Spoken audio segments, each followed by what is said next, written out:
Hello student, how are you? कैसे हैं आप? मैं हूं आपका अपना मुकेश सर और आज पढ़ने जा रहे हैं स्टूडेंट एक जबरदस्त चैप्टर फिजिक्स का। ठीक है, और बहुत महत्वपूर्ण टॉपिक बायो-सेवर्ट का नियम और लंबे धारावाही चालक तार के लिए आपका चुंबकीय क्षेत्र की तीव्रता किसी बिंदु पर।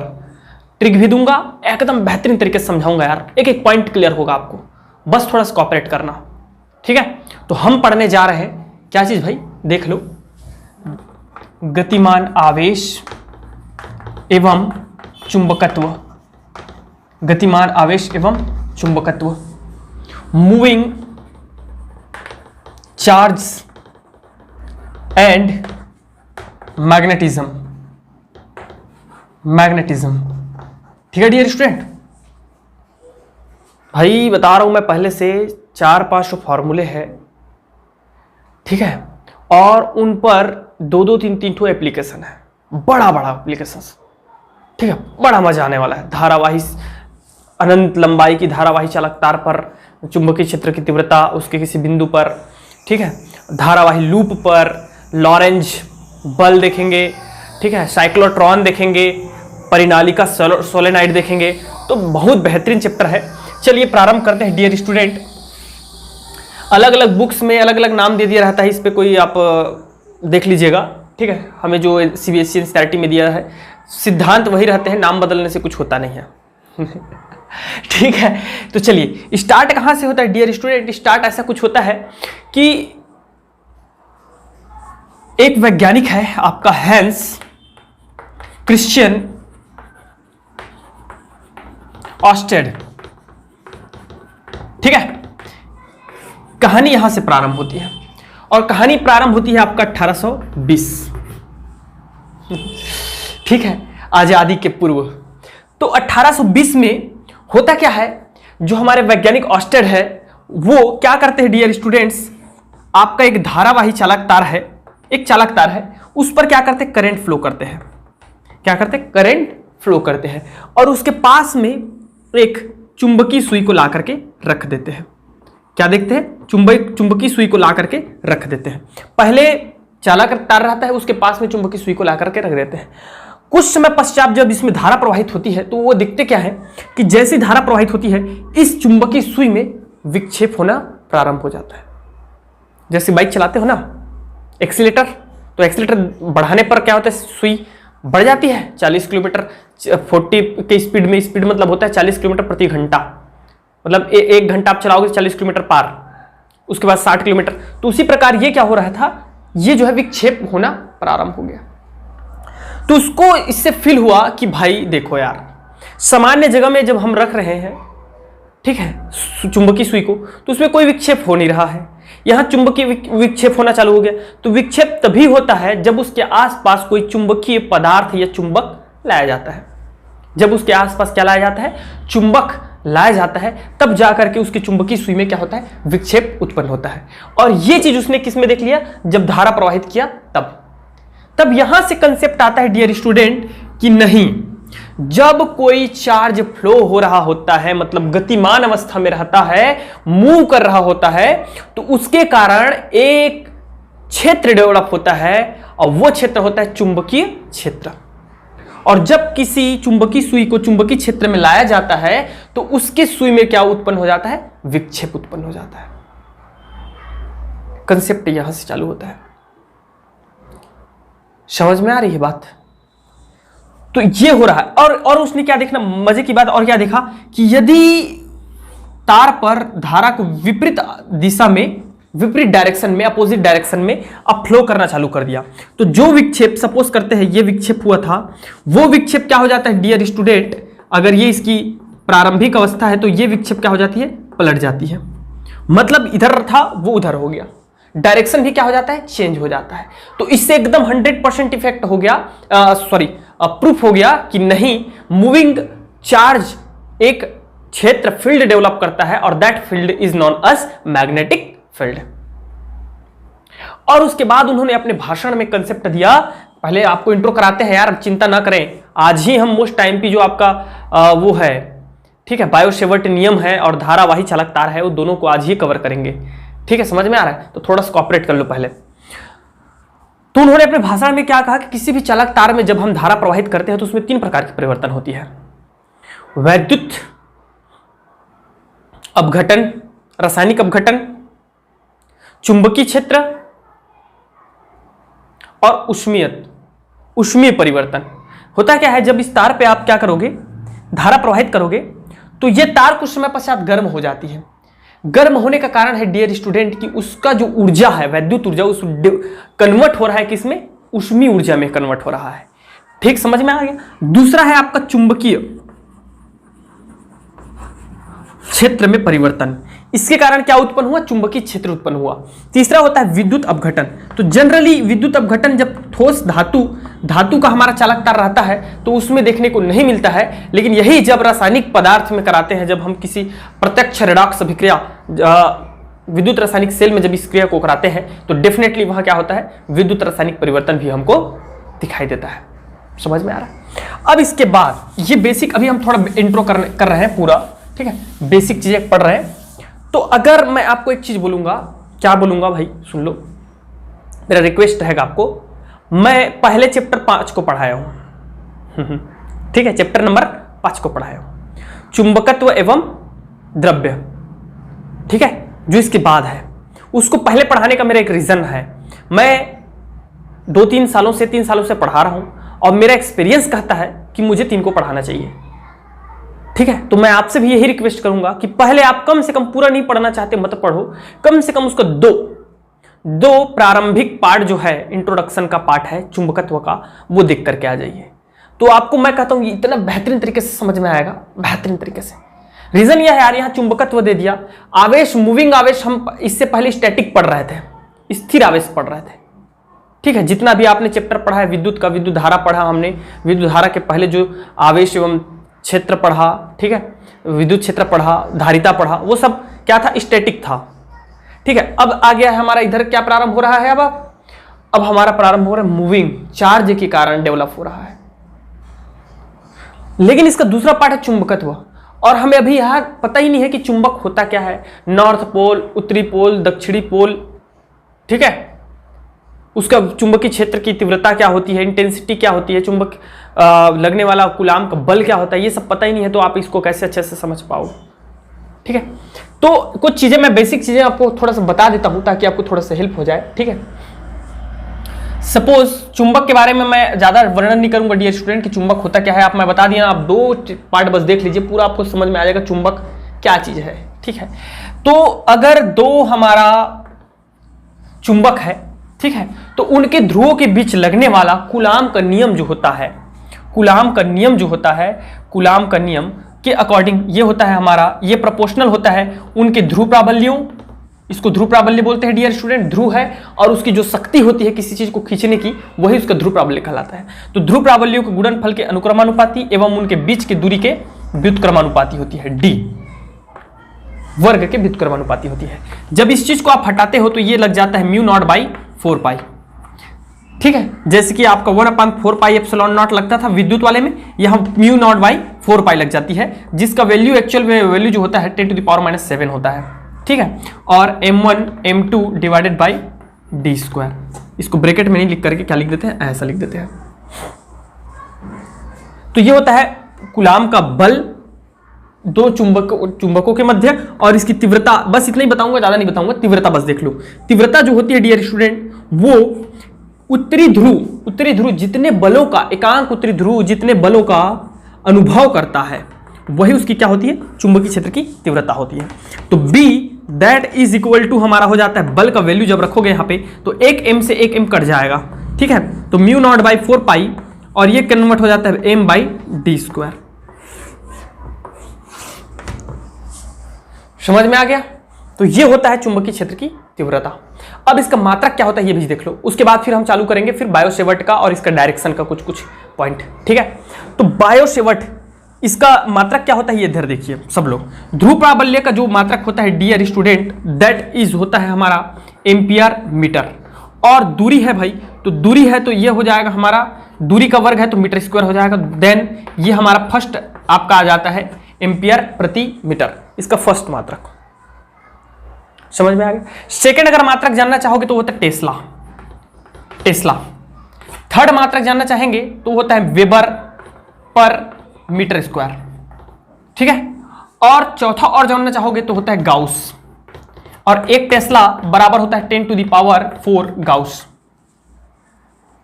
चौथा। पांचवा और जानना चाहते हो तो वो होता है ऑस्टर्ड। ऑस्टर्ड, ये वही ऑस्टर्ड है जिसके बारे में अभी जस्ट हमने क्या किया, चर्चा किया। तो ये थोड़ा सा बेसिक कंसेप्ट आपको कम से कम रहना चाहिए। चलिए अब देखते हैं इसकी डायरेक्शन कैसे निर्धारित किया जाता है, फिर उसके बाद देखेंगे ठीक है स्टूडेंट। तो अब देखिए क्या, यदि हम धारा प्रवाहित करते हैं तो चुंबकीय क्षेत्र की दिशा क्या होगी, डायरेक्शन क्या होगा, ठीक है। तो उसके लिए वन ऑफ द बेस्ट जो प्रैक्टिकल रहा, प्रयोग रहा, जो मैं मानता हूं वो कुछ ऐसा रहा कि एक हमने क्या कर लिया, देखिएगा मैं बताता हूं आपको, ठीक है। ये देखिए, ये एक पेज है डियर स्टूडेंट। पेज पे क्या कर दिया गया, पेज पे क्या कर दिया गया, सुनिएगा, ठीक है। इस प्रकार ऐसा कुछ, ठीक है। एक गत्ता लिया गया, ठीक है, पुट्ठा, और उस पर क्या कर दिया गया, एक धारावाहिक चालक तार को इस प्रकार से गुजारा गया। समझ में आ रहा बात को। और इस पर बुरादे, किस चीज के बुरादे, लौह चूर्ण के बुरादे इस पर बिखेर दिए गए, ठीक है। और उसके बाद इस तार में से धारा प्रवाहित किया गया और हल्का हल्का जो है उसको खटखटाया। इसको मत खटखटाना भैया इसको खटखटाना है, ठीक है, ये विद्युत रोधी होता है। तो खटखटाने से हुआ क्या डियर स्टूडेंट, इधर देखिएगा, हुआ क्या, सुनना, बात को समझने का प्रयास करना। यदि हमारा चालक तार है और इस दिशा में अगर हम धारा प्रवाहित करते हैं ऊपर की दिशा में, तो होता क्या है, वो जो बुरादे होते हैं खटखटाने से और धारा प्रवाहित करने के बाद वो एक्चुअल में इस प्रकार कुछ वृत्तीय फॉर्म में इस पुट्ठे पर क्या हो जाता है, इस प्रकार से कुछ कॉइल की तरह ये बन जाता है। ये देखिए ऐसा, समझ में आ रहा है, ऐसा। और इसकी जो डायरेक्शन होती है that is anti clockwise, sorry, ये क्लॉकवाइज बन रहा है, ठीक है, एंटी क्लॉकवाइज कुछ इस प्रकार होता है जब हम नीचे से धारा ऊपर की ओर प्रवाहित करते हैं।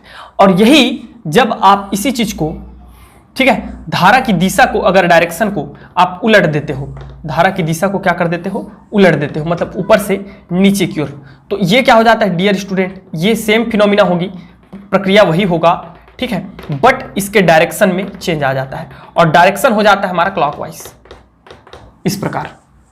तो ये फर्स्ट प्रयोग रहा डायरेक्शन का, ठीक है। सेकंड, अब देखिए, सेकंड होता है आपका मैक्सवेल का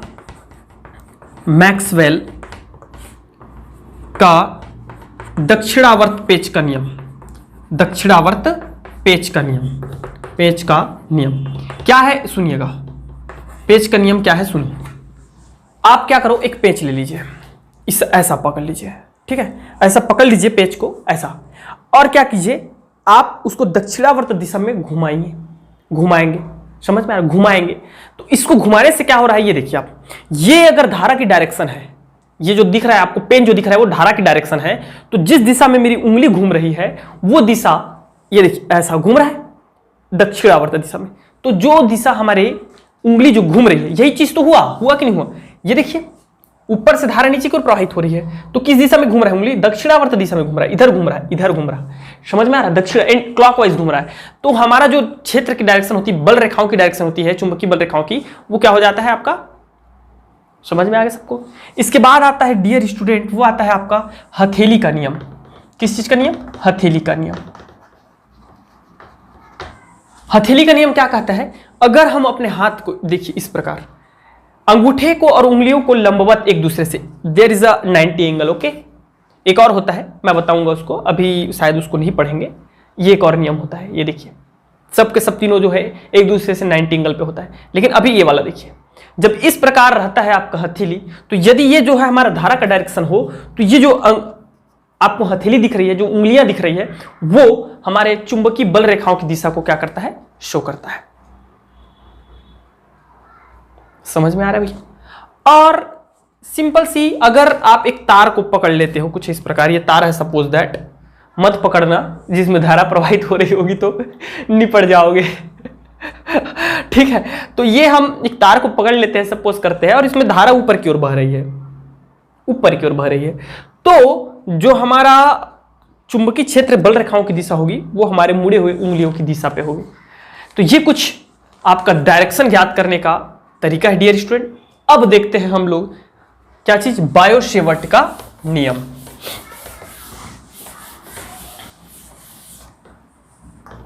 बायो-सेवर्ट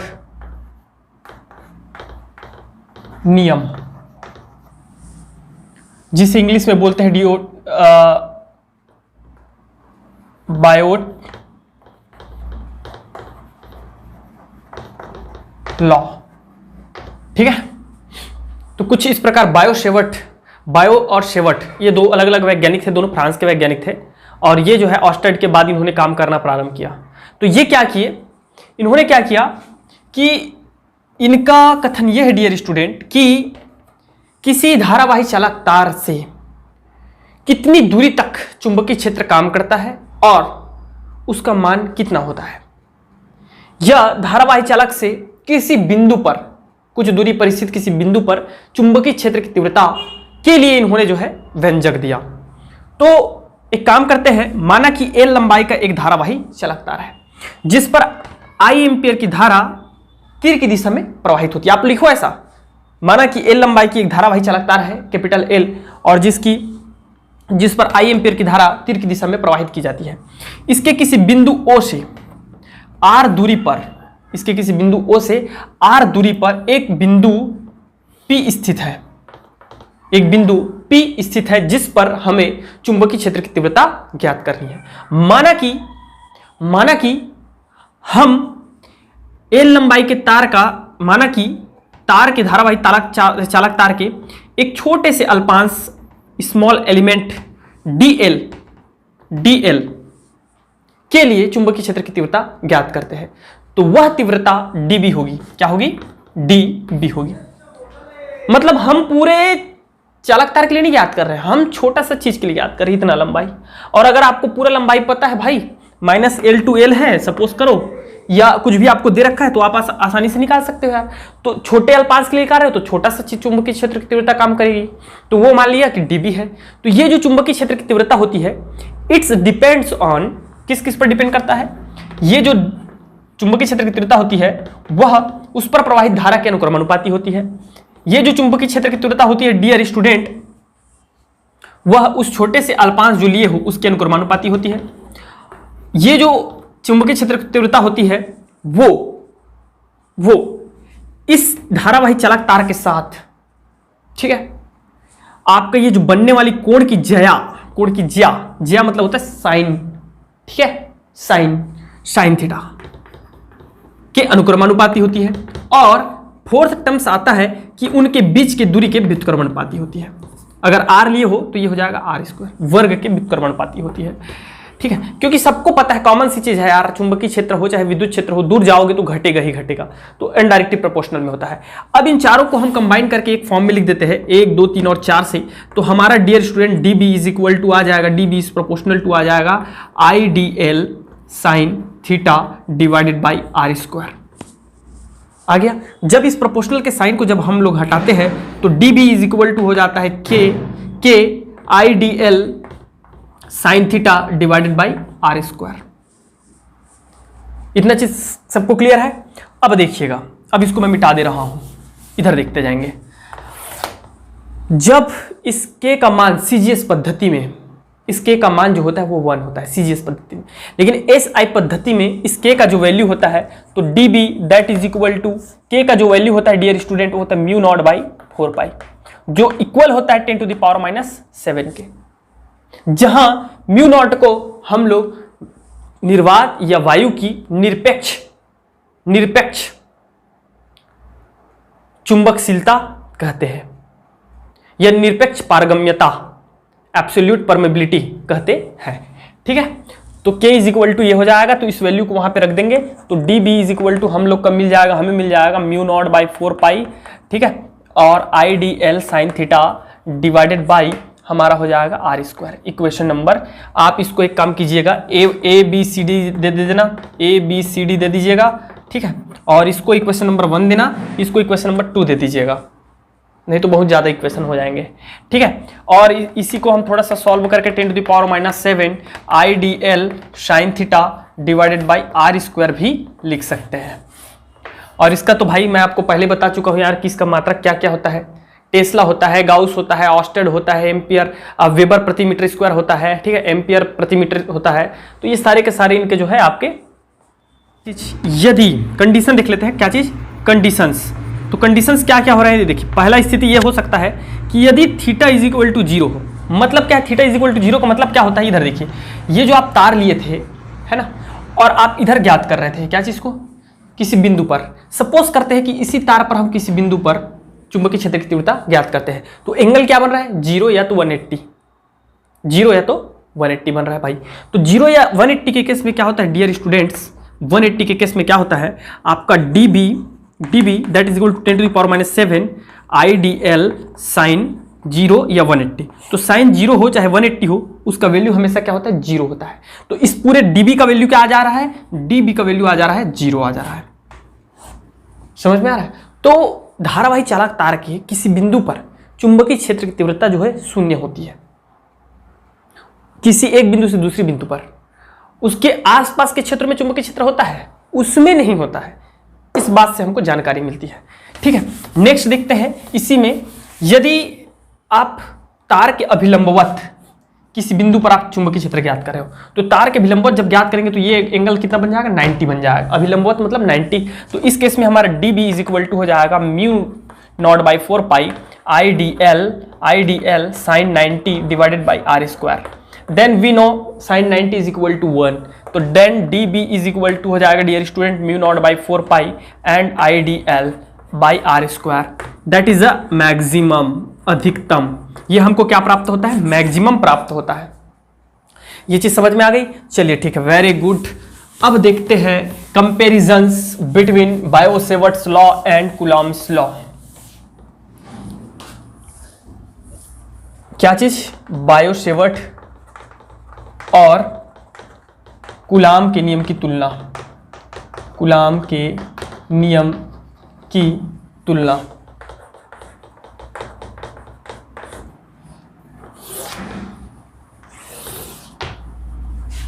कूलाम नियम या स्थिर वैद्युत नियम बोल दीजिए आप, ठीक है। और यह है बायो-सेवर्ट, बायो-सेवर्ट। तो पहले सिमिलैरिटी देख लेते हैं, इन दोनों में समानता क्या है। और समानता के लिए तो फिर डिफरेंट नहीं हुई, समानता है, तो समानता दोनों में कॉमन ही रहेगा यार। तो कॉमन चीजें क्या है ये देखिए, दोनों के दोनों, अगर हम इसका पहला सिमिलर वो देख लेते हैं, इसका सीधा फॉर्मूला लिख देते हैं। फॉर्मूला क्या है, फॉर्मूला क्या होता है भाई बता दो। कूलाम का नियम के अकॉर्डिंग जो विद्युत क्षेत्र की तीव्रता होती है वो होती है 1/4 पाई एप्सिलॉन नॉट, ठीक है, Q divided by are square. और हमारा जो बायो-सेवर्ट के अकॉर्डिंग होता है dB is equal to μ0/4 pi m divided by are square. या सॉरी यार, बायो-सेवर्ट के अकॉर्डिंग है तो IDL sin theta divided by are square. Something is थोड़ा सा सॉरी है ना मेरे को चुंबकीय क्षेत्र तीव्रता मैं निकाल रहा था, तो ये चीज याद रखिएगा। तो ये तो इनका फॉर्मूला हो गया। दोनों में समानता क्या है डियर स्टूडेंट, सिमिलरिटी जो है आपका फर्स्ट नंबर है कि दोनों के दोनों ही व्युत्क्रम वर्ग नियम का पालन करते हैं, पहला। दूसरा जो होता है, दोनों के दोनों जो नियम है वो एक दीर्घ परास, जो उनका क्षेत्र की तीव्रताएं हैं वो दीर्घ परास पर काम करती है। तीसरा जो है आपका अध्यारोपण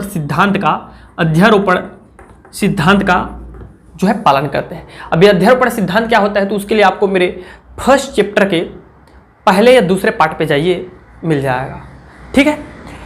अब देखते हैं डिसिमिलैरिटी, इसमें असमानताएं क्या क्या होती है। असमानताएं जो होती है वो क्या क्या होती है ये देखिए। पहली जो असमानताएं हैं वो कुछ ऐसा है डियर स्टूडेंट्स कि ये आपका स्थिर वैद्युत क्षेत्र या कूलाम के नियम के अनुसार वैद्युत क्षेत्र की तीव्रता वो कोण पर निर्भर नहीं करती है, एंगल पर निर्भर नहीं करता है। बट ठीक है, हमारा जो बायो-सेवर्ट का नियम है वो एंगल पर बहुत ज्यादा डिपेंडेंट रहता है। अब भी हमने देखा कि ये अगर लंबवत है तब कैसे कार्य करेगा, समझ में आ रहा है, और समांतर है तब कैसे कार्य करेगा। दूसरा, इसके डायरेक्शन में देख लीजिए डिफरेंट क्या है डायरेक्शन में। तो डायरेक्शन में जो मोस्टली डिफरेंट आता है वो ये है कि बायोट-सेवर्ट का जो नियम है वो, अगर हमारा दिशा कुछ ऐसा है, ठीक है, तो जिस दिशा में धारा बह रही है उसके कागज तल के अभिलंबवत हमारा जो है चुंबकीय क्षेत्र की तीव्रताएं होती है, बल रेखाएं होती है, ठीक है। जबकि हमारा कूलाम का नियम या स्थिर वैद्युत नियम जो है वो उसके समांतर होता है। थर्ड जो आता है डियर स्टूडेंट्स, वो ये है कि हमारा जो कूलाम का नियम है, तो इस पर जो विद्युत क्षेत्र की तीव्रता उत्पन्न जो होती है वो उसका स्रोत एक अदिश स्रोत होता है। हालांकि हमारे दोनों की दोनों ही तीव्रताएं क्या है, सदिश है, वेक्टर के फॉर्म में रहते हैं, लेकिन इनका जो स्रोत है जहां से उत्पन्न होती है वो एक अदिश स्रोत होता है। जबकि हमारा जो बायोट-सेवर्ट के नियम के अकॉर्डिंग जो चुंबकीय क्षेत्र की तीव्रता है वो जिस माध्यम स्रोत से उत्पन्न होती है वो एक सदिश है, आपका एल, या ऐसा लिख सकते हो IDL, ठीक है डियर स्टूडेंट। तो ये दोनों में बेसिक डिफरेंस रह गए। अब देखते हैं इसका मोस्ट टाइम पी एप्लीकेशन, और वो क्या है भैया, इधर देखो।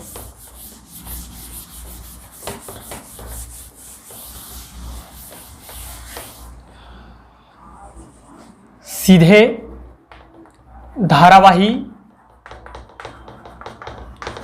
तार द्वारा उत्पन्न चुंबकीय क्षेत्र, ठीक है डियर स्टूडेंट। मोस्ट टाइम पे क्वेश्चन रहता है, सबको पता है, जानकारी होगी नहीं होगी तो जान लो, ठीक है भाई, बड़ा क्वेश्चन है। और इसको ऐसा भी बोल देते हैं कि धारावाही अनंत लंबाई के धारावाही चालक तार के कारण चुंबकीय क्षेत्र की तीव्रता ज्ञात कीजिए, ऐसा थोड़ा सा घुमा के क्वेश्चन पूछ दिया जाता है, ठीक है।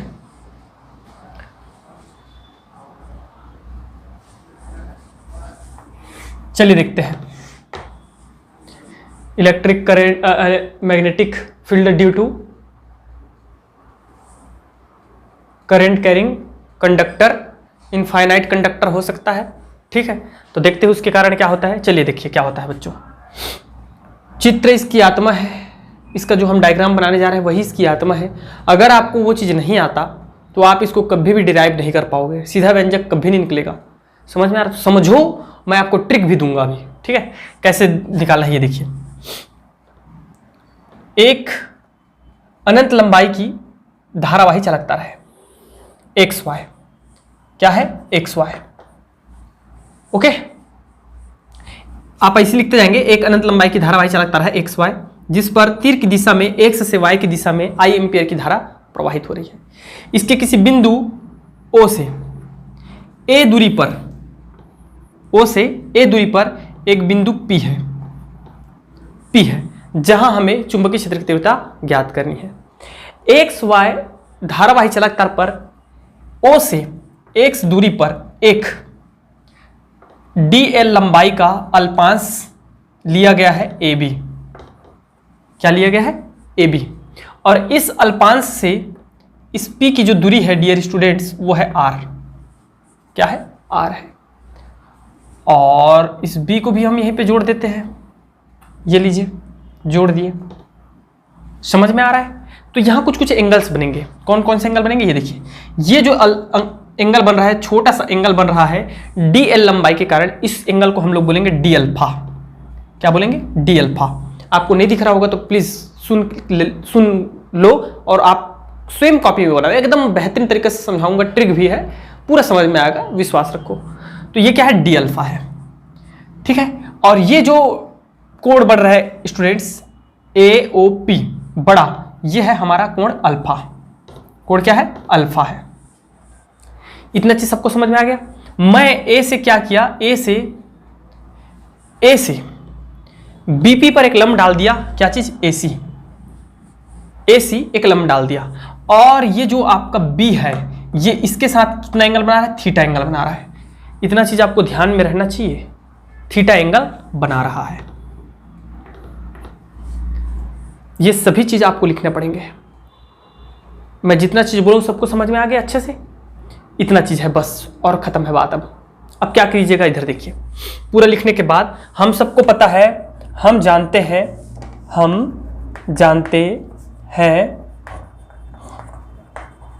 कि DL लंबाई अल्पांश के कारण बिंदु P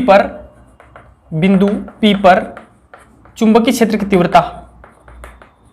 तीव्रता जो क्या होगी डियर स्टूडेंट, सबको बता दो, बताओ भाई क्या होता है। dB that is equal to होता है mu naught by 4 pi IDL sine theta divided by R square. इतना सबको क्लियर है एकदम अच्छे से? इतना सबको अच्छे से क्लियर है कि नहीं है? यह आ गया इक्वेशन नंबर 1। इसकी दूरी हमेशा आपको R ही रखनी पड़ेगी, क्यों? हम फॉर्मूले में R ले रहे हैं, ठीक है। ये वाली जो दूरी है ना A, इसको आप A ले लो या D ले लो, इससे कोई फर्क नहीं पड़ेगा, लेकिन उसको कांस्टेंट रखो यार। एक बार पढ़ लिया उसको भी चेंज करने से कोई फर्क नहीं पड़ता है, लेकिन एक बार पढ़ लिया तो उसको मैं समझता हूँ कि कांस्टेंट रखो, हर जगह उसी रूप में पढ़ो, ठीक है। एक चीज हो गई। अब देखिएगा त्रिभुज, मैं ट्रिक दूंगा लेकिन लास्ट में अभी नहीं। त्रिभुज A, रचना कर देते हैं यहाँ पे, रचना क्या कर रहे हैं स्टूडेंट्स, हम AC लंब डाल रहे हैं, AC लंब डाल रहे हैं किस चीज पर, ये देखिए BP पर लंब डाल दे रहे हैं AC, ठीक है। तो अब लंब डालने के बाद देखिएगा त्रिभुज ACB में देखिए, ABC में देखिए, ABC में, त्रिभुज ABC में, तो इस एंगल का वैल्यू कितना होगा मुझे बता दो आप, इस एंगल का वैल्यू कितना होगा। तो ये देखो मेरे भाई, मेरे दोस्त, मेरे यार, कि क्या ये कुछ ऐसा है, ठीक है। इसका एंगल है, मुझे थीटा दे रखा है, तो इस एंगल का वैल्यू क्या होगा, मैं ये पूछ रहा हूँ आपको। जो छोटा सा एंगल दिख रहा है उसका क्या होगा। आप सबको पता है कि कोई भी त्रिभुज होता है वो 180 अंश का कोण बनाता है। कितना अंश का? 180 अंश का कोण बनाता है कि नहीं। और कोई भी सरल रेखा जो होती है वो भी कितना अंश का कोण बनाता है, हमेशा 180 अंश का कोण बनाता है। तो ये जब थीटा है, इतना जब थीटा है, तो ये कितना हो जाएगा, ये कितना हो जाएगा बताओ मुझे, ये कितना हो जाएगा। जब टोटल 180 है और इसमें से ये थीटा है, तो 180 में से थीटा को घटा दो ना, तो मतलब इसका एंगल हो जाएगा पाई माइनस थीटा। कितना हो जाएगा? पाई माइनस थीटा। ये हो जाएगा डियर स्टूडेंट, मैं बाहर में लिख देता हूँ, पाई माइनस थीटा। तो ABC में देखेंगे, त्रिभुज ABC में sine pi minus theta that is equal to, sine pi minus theta that is equal to क्या हो जाएगा, AC लंब, इसमें लंब क्या डाले हैं, AC डाले हैं ना भाई, लंब बटे कर्ण। तो कर्ण क्या है इस चीज का, ये देखिए, ये है कर्ण क्या चीज है, DL है, लंब बटे कर्ण, सबको पता है, ठीक है। तो अब देखिए इसको इधर मल्टीप्लाई कर दीजिए, तो AC का जो वैल्यू निकल के आएगा, AC इज इक्वल टू हो जाएगा हम लोगों का DL या DL sign pi minus theta. और सब जानते हो 180 माइनस थीटा बराबर साइन थीटा ही होता है। साइन 180 माइनस थीटा बराबर क्या होता है, साइन थीटा ही होता है। तो ये हो गया साइन थीटा। इतना सबको क्लियर है? क्लियर है? नेक्स्ट देखते हैं क्या। अब नेक्स्ट त्रिभुज देखिए, कौन सा त्रिभुज, ACP में, त्रिभुज ACP में क्या देखना है डियर स्टूडेंट्स, ये देखिए आप, साइन डी अल्फा, यह एंगल क्या बना रहा है, डी अल्फा बन रहा है यहाँ। तो एंगल को ही तो देखना है मेरे भाई, त्रिभुज में क्या देखना है, एंगल देखना है। तो साइन थीटा बराबर होता है लंब बटे कर्ण। तो यह लंब क्या है, AC है, और कर्ण क्या है, R है, ठीक है। तो साइन डी अल्फा बराबर हो गया, लंब क्या हो गया आपका AC हो गया, और कर्ण क्या हो गया, R हो गया। तो यहां से आप क्या निकाल लीजिए, AC का वैल्यू निकाल दीजिए। तो AC बराबर हो जाएगा R साइन डी अल्फा। इतना चीज सबको क्लियर है? अब ये देखो यहां से इक्वेट कर दीजिए। आप इक्वेशन देना चाहो तो इक्वेशन भी दे सकते हो, नहीं तो कोई टेंशन नहीं है। इक्वेशन 2 दे दीजिए, इसको इक्वेशन 3 दे दीजिए। समीकरण 2 व 3 से, तो समीकरण 2 व 3 से हमको दिख रहा है कि दोनों में AC इक्वल है। तो हमारा DL sine theta that is equal to हो जाएगा R साइन डी अल्फा। इतना तो आप लोगों को भी दिख रहा होगा, R साइन डी अल्फा, ठीक है। अब देखते हैं क्या करना है हमको। इसको छोटा कर देता हूं यार, है ना, बड़ा है, आप सबको पता है। थोड़ा छोटा कर देता हूं अभी साइज को, ताकि हम ज़्यादा से ज़्यादा पढ़ सके। ये देखिए, अब क्या कीजिए, इस वैल्यू को आप पुट कर दीजिए इक्वेशन नंबर 1 में। यहाँ क्या था, IDL साइन थीटा था इक्वेशन 1 में, ठीक है। DB that is equal to mu naught ये था। तो समीकरण 1 से क्या हो जाएगा हमारा, हम लोगों का DB that is equal to mu naught by 4 pi IDL की जगह में क्या रख देंगे डियर स्टूडेंट्स, I तो I रहेगा, DL साइन थीटा की जगह में हम लोग क्या रख देंगे, R साइन डी अल्फा, और डिवाइडेड बाई हो गया R स्क्वायर है। देखिए क्या है, R स्क्वायर है। इतना समझ में आ गया? R से R एक कैंसल आउट हो जाएगा। तो DB इज इक्वल टू हम लोग को मिल जाएगा म्यू नॉट बाई 4 पाई, और हमारा आ जाएगा I sine D alpha divided by R, समीकरण नंबर 4। ठीक है, इक्वेशन 4 दिख रहा है कि नहीं दिख रहा है आपको? इतना चीज सबको क्लियर है? अब मैं इसको मिटा रहा हूं, अब इसका काम खत्म है, इधर का काम खत्म हो गया, अब मेरा यह काम खत्म हो गया पूरा। चलिए देखिए, इसको नोट कर लीजिएगा। इस इक्वेशन को क्या करते हैं, यहां चूंकि डी अल्फा का मान बहुत ही छोटा है, नागण्य है, बहुत कम है, इसलिए साइन डी अल्फा का वैल्यू चूंकि डी अल्फा अत्यंत ही छोटा है, आप ऐसे लिखेंगे अत्यंत ही छोटा है, अतः sine D alpha that is equal to हो जाएगा dear student D alpha. Sine D alpha is equal to क्या होगा, डी अल्फा हो जाएगा। तो हम लोग का नया जो इक्वेशन आएगा d B is equal to हम लोग का क्या मिल जाएगा, d B is equal to मिल जाएगा mu naught by 4 pi I d alpha divided by r. Sine D alpha बराबर क्या हो गया, डी अल्फा हो गया। इतना चीज कंसेप्ट क्लियर है? ये हम इक्वेशन नंबर दे देते हैं 5। ओके, अब देखना कहाँ है, ये देख बता रहा हूं मैं आपको, एकदम बहुत बढ़िया ट्रिक है यार, ट्रिक नहीं है, एकदम कॉमन सेंस है, मैं बता दूंगा आपको समझ में आ जाएगा। ठीक है, अब त्रिभुज देखिए किस चीज में, एओपी में, अब एओपी में एंगल क्या बन रहा है, अल्फा बन रहा है, तो क्या आप साइन अल्फा लोगे क्या?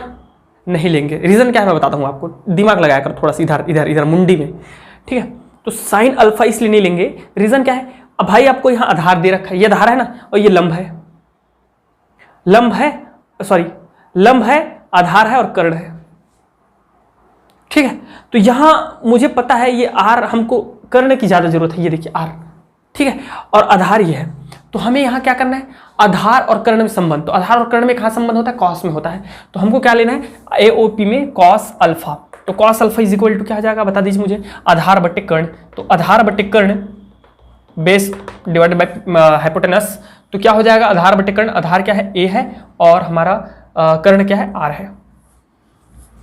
सॉरी, अरे यार क्या मिस्टेक कर रहा हूं भाई मैं यार, आर बटे ए, आधार बटे कर्ण, ठीक है ना। तो अब देखिए इसको क्या करेंगे, ए को इधर भेज दीजिए, तो ये हमारा हो जाएगा cos alpha divided by a that is equal to 1/r। समीकरण 5 से, कहां से, समीकरण 5 से क्या चीज दिख रहा है आपको, समीकरण 5 से देखिए डियर स्टूडेंट्स, मैं लिख सकता हूं d b that is equal to लिख सकता हूं म्यू नॉट बाई 4 पाई, और आई है बिल्कुल है, डी अल्फा है बिल्कुल है, और नीचे में 1/r के प्लेस पे मैं क्या रख दूंगा, कॉस अल्फा बाई ए। तो नीचे में आ जाएगा ए और यहां आ जाएगा कॉस अल्फा। ठीक है, कॉस अल्फा, और यहां क्या था, डी अल्फा है। कुछ नहीं किया मैं, क्या किया, 1/r के प्लेस पे, आई तो है वो अपनी जगह में, डी अल्फा भी है अपनी जगह में, आर के जगह में 1/r के जगह में मैंने क्या रख दिया, कॉस अल्फा बाई ए रख दिया।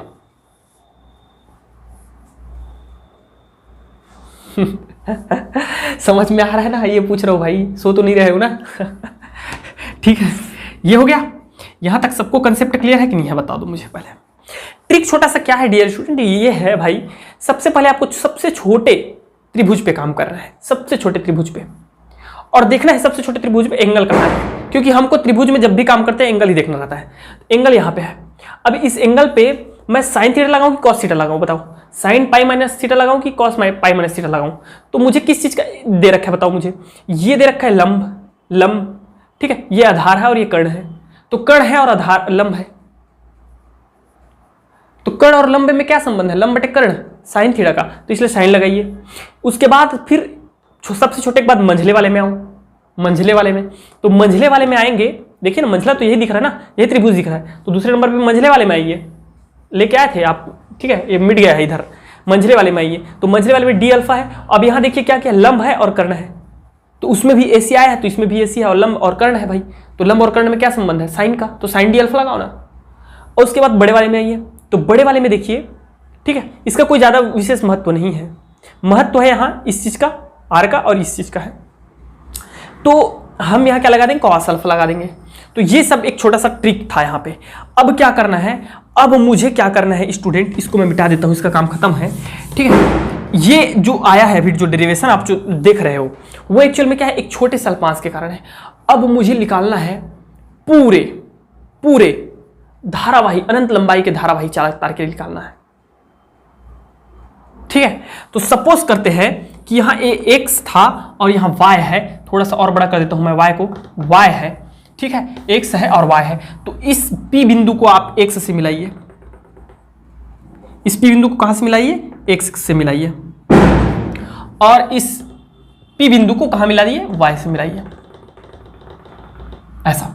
तो फिर से हमको दो एंगल्स मिलेंगे, दो एंगल मिलेंगे। क्या क्या, ये जो दिख रहा है ये डियर स्टूडेंट, ये वाला ना, ये है अल्फा, सॉरी अल्फा 2, क्या है अल्फा 2, क्योंकि अल्फा हो चुका है। और अल्फा 1 का है, ये देखिए, ये है अल्फा 1।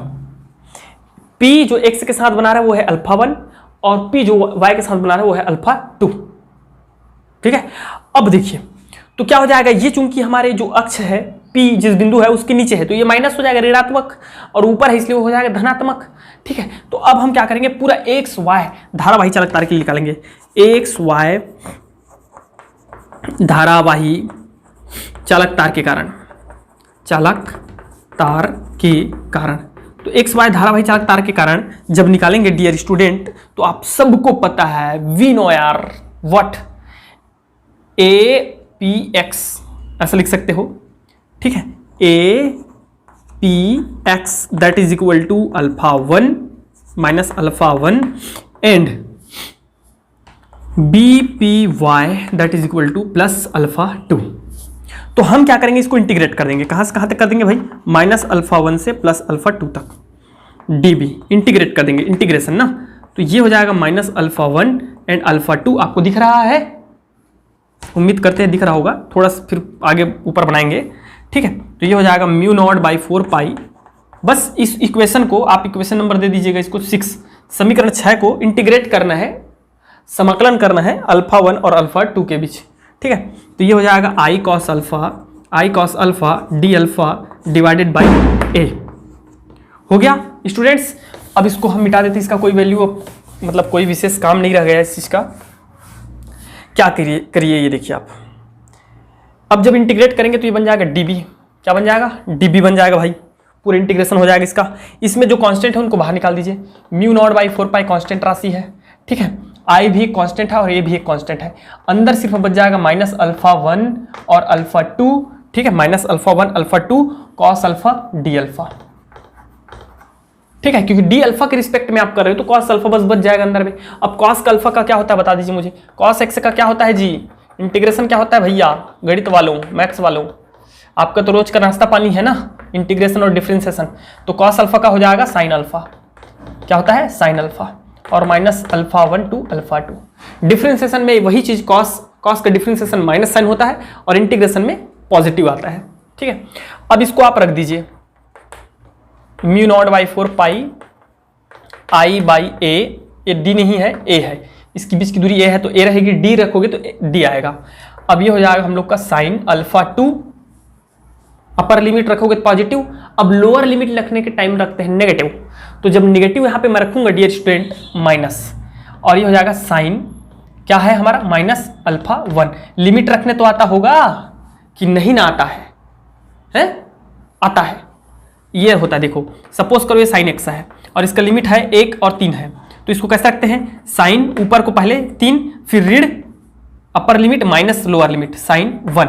एक्स के जगह में हम क्या रख देते हैं, इन लिमिट्स को रखते हैं क्योंकि एक्स के रिस्पेक्ट में हमने इंटीग्रेट किया है, ठीक है। तो यहां हमने क्या कर दिया, लिमिट अल्फा के जगह में क्या रख दिया, लिमिट्स को रख दिए। अब देखो भाई क्या होता है, सब पता होगा यार, आई थिंक मैं जानता हूं आप सबको पता होगा, साइन माइनस थीटा का जो वैल्यू होता है वो होता है minus theta, sorry minus sine theta होता है, ठीक है। और कॉस माइनस थीटा का जो वैल्यू होता है वो होता है कॉस थीटा। अगर नहीं जानते होंगे तो अभी नोट कर लीजिए, ठीक है, ये होता है। तो ये हमारा हो जाएगा d b that is equal to mu naught by 4 pi, ठीक है, आई डिवाइडेड बाई ए, और ये हो जाएगा साइन अल्फा 2 प्लस क्यों होगा, ये माइनस सामने आ जाएगा, ये देखो minus alpha sine minus alpha, तो sine minus alpha is equal to minus sine alpha हो जाएगा, तो माइनस और माइनस हो जाएगा प्लस, और साइन अल्फा 1 हो जाएगा। क्लियर है यहां तक पूरा? यही है हमारे एक्स वाई धारावाही चालक तार के लिए, ठीक है। क्या चीज, इसको इक्वेशन नंबर दे दीजिएगा 7वां नंबर पहुंच गए। एक्स वाई धारावाही चालक के कारण तीव्रता, बिंदु P पर तीव्रता, बिंदु P पर तीव्रता। और जो आपका 5वां या 6वां नंबर आया था वो dl अल्पांश के कारण तीव्रता थी, और ये है xy के कारण तीव्रता। अब निकालेंगे हम अनंत लंबाई के कारण तीव्रता। तो जब अनंत लंबाई होगा, क्या होगा, अनंत लंबाई होगा, इसी तार को हमने क्या कर दिया, आगे बढ़ा दिया, और तार को बढ़ा करके कहाँ ले आए, अनंत तक। इसको भी कहाँ ले गए, अनंत तक, इनफाइनाइट तक लेके चले गए। तो होता क्या है डियर स्टूडेंट, आप ये देखो, सिर्फ इस चीज को फोकस करो, बस किस चीज को फोकस करना, मैं इधर बना रहा हूं, उस चीज को फोकस करना, उस चीज को फोकस करना। ये बी है, पी बिंदु है ना। अगर मैं एक छोटा सा अल्पांश लेता हूं तो ये देखिए, इस एंगल को देखिए आप, अगर यहां पे मैं करूंगा तो ये क्या हो जाएगा, समांतर हो जाएगा, पैरेलल होगा, समांतर हो जाएगा, जीरो एंगल बना रहा है। और जैसे जैसे ये ऊपर उठ रहा है, ऊपर उठ रहा है, तो एक एंगल डेवलप हो रहा है। कितना एंगल डेवलप हो रहा है, ये देखिए आप, ये एंगल बढ़ा, पहले कितना था, जीरो था, अब कितना हो गया, सपोज 10 करो, ठीक है। अब यदि यहां पे मैं लूंगा तो कितना हो जाएगा, ये देखिए, ये तो ये एंगल कितना और बढ़ गया कि नहीं बढ़ा, बढ़ा कि नहीं बढ़ा भाई, 35-45 कुछ हो गया होगा। अब ये अनंत तक जाएगा, तो अनंत पर क्या होता है स्टूडेंट, ये हो जाता है स्ट्रेट, क्या हो जाता है, स्ट्रेट, मतलब 90 एंगल हो जाता है। अनंत पर एक कल्पना की जाती है कि अनंत पर जो एंगल्स है वो क्या हो जाएंगे, 90 एंगल हो जाएंगे। अनंत लंबाई के कारण तीव्रता, तो अनंत लंबाई के कारण जो तीव्रता होगी, तो α1 is equal to 90 and α2 is equal to also 90। तो इस केस में अब यहाँ पे जो आया था उस पर आप रख दीजिए वैल्यू, मतलब dB बराबर हमारा था इक्वेशन नंबर 7 जो था वो था μ0/4 पाई, ठीक है। और क्या था यार, बता दो यार, यहाँ मिट गया है, आइडियल था क्या, आइडियल नहीं था, आई था, I/A था, ठीक है, I/A था, और साइन था, ठीक है, साइन α1 था प्लस α2 था, साइन α2 था। तो α1 α2 की जगह में हम क्या रख देंगे, 90 रख देंगे, तो μ0/4 पाई I/A, और यहाँ हो जाएगा डियर स्टूडेंट हमारा साइन 90 प्लस साइन 90। तो मुझे बता दो मेरे भाई कि साइन 90 का वैल्यू क्या होता है। अगर इतना भी नहीं जानते तो आपको 12वीं पढ़ने का कोई अधिकार नहीं है, मैं आपके 12वीं पढ़ने के अधिकार को छीनता हूँ। ऐसा कुछ नहीं है यार, पढ़ो यार, पढ़ो भाई। तो ये हो जाएगा 1 + 1 एंड 1 क्या हो जाता है डियर स्टूडेंट, 2। तो ये हो जाएगा μ0/4 pi and 2I divided by A, that is a magnetic intensity due to infinite current carrying conductor और वायर, ठीक है।